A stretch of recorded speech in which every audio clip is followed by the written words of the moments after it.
Et bonjour à toutes et à tous et bienvenue dans une nouvelle vidéo du Salon des Arcanes dans laquelle je vais vous présenter, vous l'entendez, il est là, le Arcane Warrior Tarot. Alors, ce n'est que la troisième fois que je recommence cette vidéo et quand je dis que je recommence cette vidéo, c'est que je la recommence du début alors que les deux fois précédentes, j'avais terminé la vidéo. Voilà, c'est pas juste je commence, je m'embrouille, je mâche mes mots, j'arrête au bout de 2 minutes et je recommence. Non, non, non, non, non, non. J'ai deux vidéos de 15-17 minutes, je crois, que je ne vais pas utiliser. Pourquoi? Parce que je ne tenais pas à polémiquer comme j'ai pu éventuellement le faire dans ces deux premières vidéos. Donc je m'auto-censure en préventif. Et la troisième est la bonne, paraît-il. Donc allons-y à la découverte du Arcane Warrior Tarot de Lévi. Lévi, et ben même après 3 vidéos, je n'ai pas retenu encore son nom de famille. Levi Smits, qui vit, c'est lui là, voilà, dans le livret.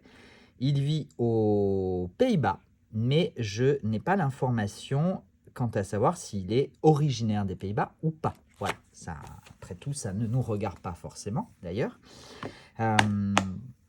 Ce jeu, Arcane Warrior Tarot, comme la boîte peut l'indiquer, et le nom d'ailleurs, il a une énergie qui se veut très masculine.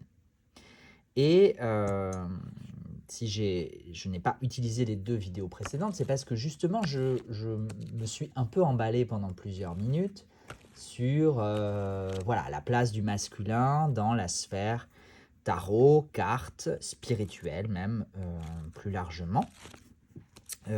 Puisque j'ai l'impression, si vous suivez ces vidéos, vous le savez déjà, que cette place-là, elle est assez réduite, si ce n'est plutôt fermé. Voilà. Et dans la création de jeux de tarot actuels, récents, on a plutôt une tendance à la féminisation. Et bien là, ce jeu prend complètement le contre-pied puisque c'est un jeu entièrement masculin. Voilà. Je ne vais pas polémiquer, c'est pas le but, encore une fois, de cette vidéo. Mais, et je n'émets pas de jugement, ni sur un, ni sur l'autre. Il n'y a pas de... Voilà, moi je milite pour un équilibre et une ouverture à la différence, qu'elle soit dans un sens ou dans l'autre, et je ne renie en rien les réalités sociologiques, historiques de nos sociétés actuelles. Voilà, passé, présent et peut-être encore un peu futur, mais les choses changent, c'est tant mieux. Elles changent pour le mieux, même si parfois ça passe par certains extrêmes inverses. Voilà. On passe d'un extrême à un autre, on arrivera bien à un moment ou à un autre à un équilibre. En tout cas, moi, j'appelle de mes voeux cet équilibre et ce respect mutuel entre masculin et féminin. Voilà, allez, je m'arrête là pour le sujet polémique. Je vais revenir à des choses très terre à terre, très techniques. On parle de la boîte. La boîte, elle est solide. Elle s'ouvre par un rabat magnétique latéral. Elle est illustrée intérieur et extérieur. Elle contient le jeu de cartes et un livret. Et elle a un toucher velouté assez agréable. Côté un peu peau de pêche, pétale de rose, qu'on retrouve d'ailleurs sur les cartes elles-mêmes. Voilà, ce qui font qu'elles ne glissent pas de façon hyper fluide, mais c'est tout à fait acceptable. On n'est pas sur des cartes collantes non plus. Voilà, donc après, j'en ai déjà parlé dans des vidéos précédentes, mais une fois qu'on manipule un peu le jeu, il y a toujours de toute façon une couche de sébum. C'est pas hyper sexy à dire, mais ben voilà, quand on manipule un jeu, il y a toujours au bout d'un moment une petite couche voilà, qui s'imprègne sur les cartes et du coup, ça en facilite quand même la maniabilité. Certaines personnes conseillent de mettre du talc sur les cartes, je n'ai jamais essayé et j'aurais bien trop peur de faire des bêtises parce que moi et les travaux manuels, ça fait deux. Donc, clairement, je n'essaierai pas. Voilà. Je vais parler un peu du livret avant d'aller plonger dans les cartes. Le livret, il est, il est convenable, on va dire. Je ne sais pas trop comment...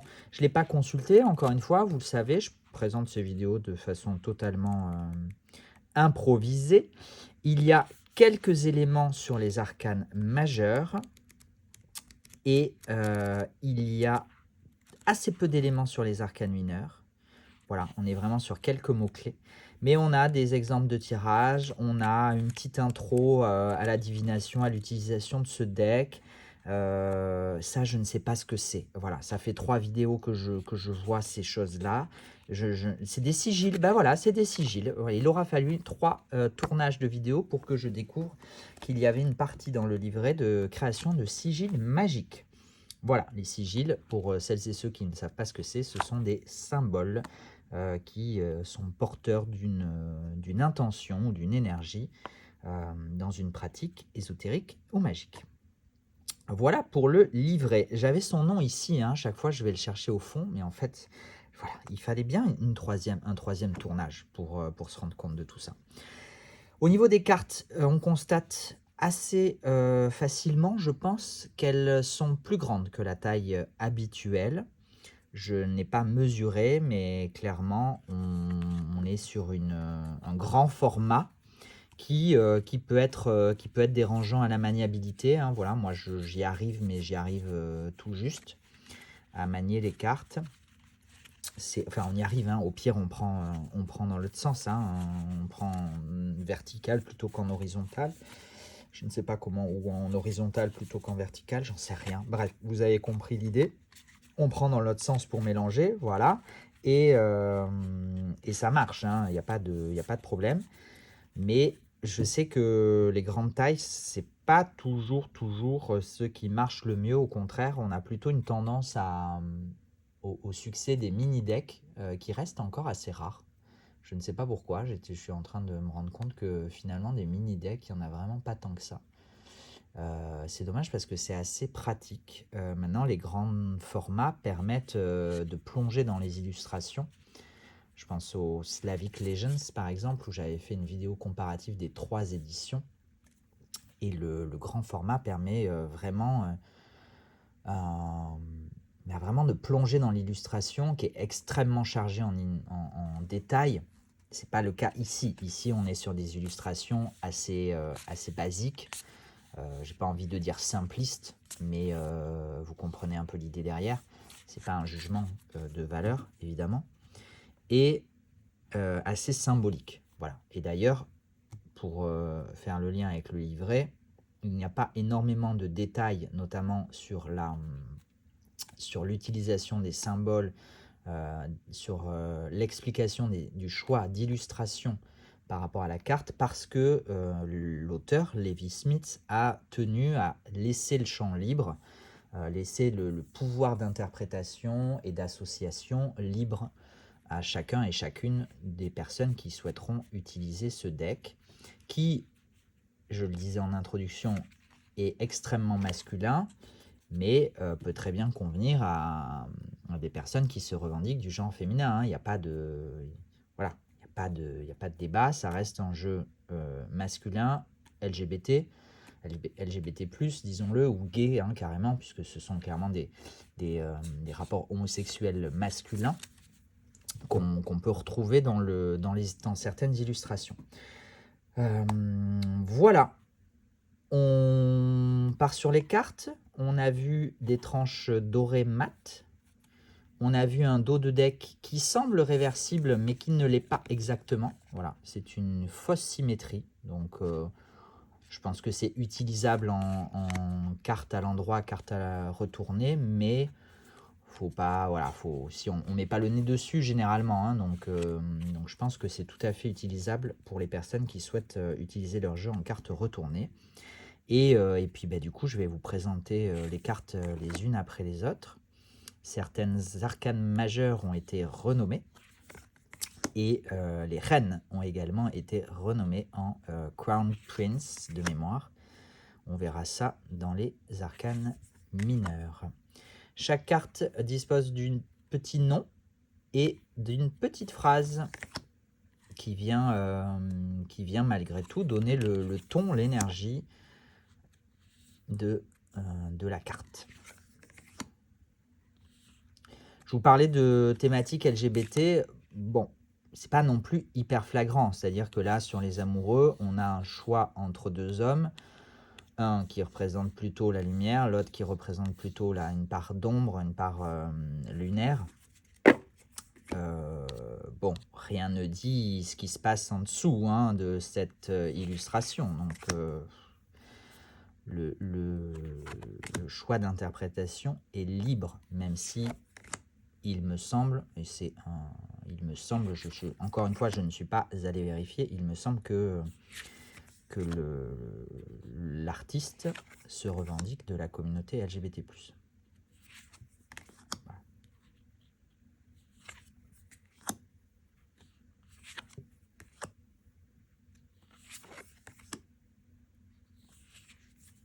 Donc je sais que certains et certaines d'entre vous n'aiment pas du tout qu'il y ait des mots-clés ou des phrases clés sur les cartes.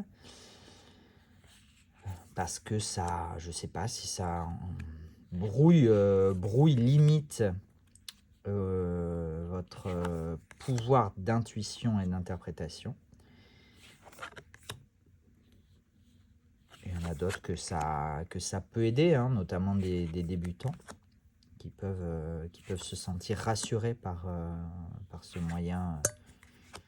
Je ne suis pas mémotechnique parce que c'est pas un moyen mémotechnique, l'écriture elle est sous les yeux, donc, mais vous avez compris l'idée.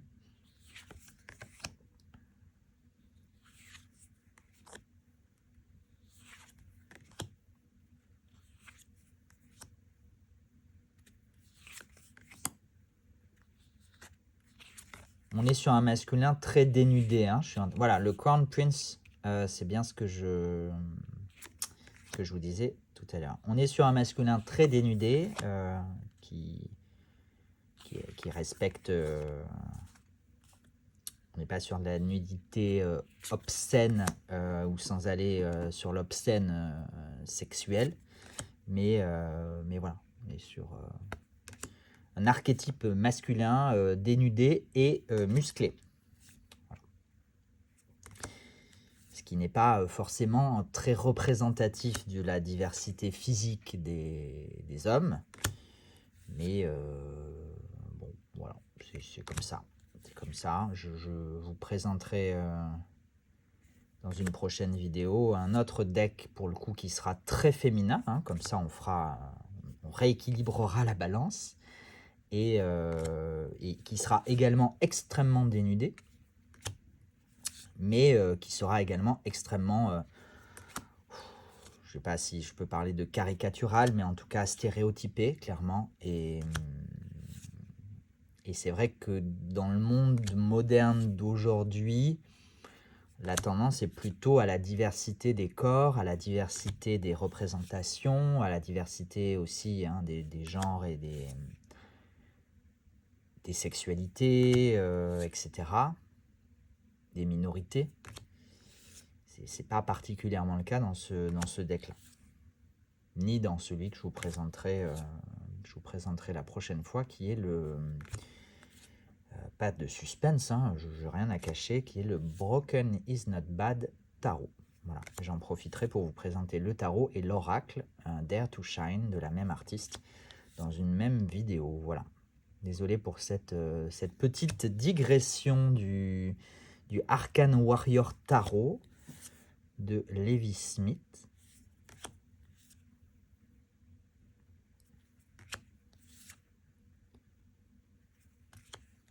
Qui n'en demeure pas moins. Moi, je le trouve très beau. Je ne suis pas particulièrement fan de cette représentation physique, très carrée. Mais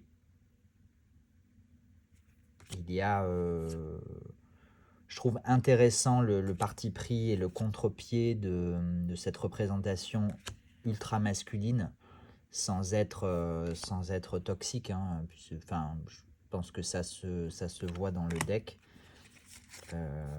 Après, vous n'aurez peut-être pas le même avis que moi, mais j'ai pas l'impression qu'il y ait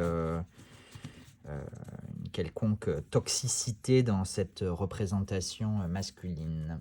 Voilà, bah écoutez, je pense que j'en ai terminé, tout en partageant mes opinions, mais sans non plus digresser pendant 20 minutes et risquer de créer une polémique absolument inutile, puisque moi, je suis pour la tolérance, l'ouverture et quoi d'autre? Tolérance, ouverture, amour, partage, équilibre, voilà, toutes ces belles paroles, mais que j'essaie d'incarner au quotidien, notamment à travers une utilisation de la langue française qui ne nous aide pas particulièrement à parler ou à donner la primauté au masculin, mais voilà, moi j'essaie toujours de faire un effort pour être ouvert et équilibré dans mes propos inclusifs.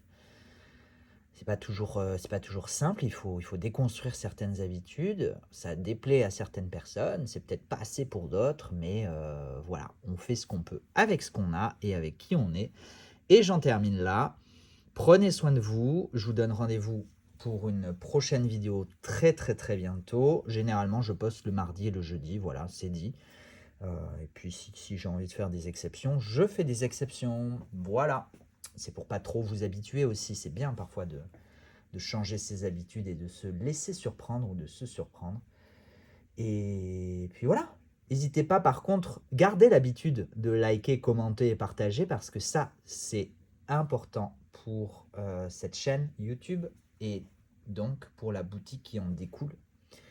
Ça aide à son référencement, à la faire connaître et du coup, bah, plus elle est connue, plus elle est prospère et plus je pourrais continuer de vous proposer des jeux aussi rares, indépendants, beaux, tout ce que vous voulez. C'est évidemment un jeu indépendant, hein. Pour l'instant, je vous présente quasiment que des jeux indépendants, même si j'ai un petit peu de mass market et que les mass market en boutique risquent de croître. Petite info, je suis en train de prendre pas mal de contacts avec des maisons d'édition étrangères, mais aussi françaises. Donc voilà, il y a peut-être il y a des petits changements qui s'annoncent. On verra dans quelle mesure je serai capable de proposer d'autres références, hein, puisque bah, tout est préfinancé par moi. Donc il faut aussi que j'ai les moyens, la place aussi de stocker, d'emballer, de vous envoyer. Mais voilà, l'idée c'est évidemment de continuer à croître. Et pour ça, j'ai besoin de vous, j'ai besoin de vos partages, de vos likes, de vos commentaires, de vos achats évidemment, hein. Si ça vous plaît, n'hésitez pas à passer en boutique, mais je ne force jamais rien ni personne. Je m'arrête là, à très vite, prenez soin de vous, ciao ciao.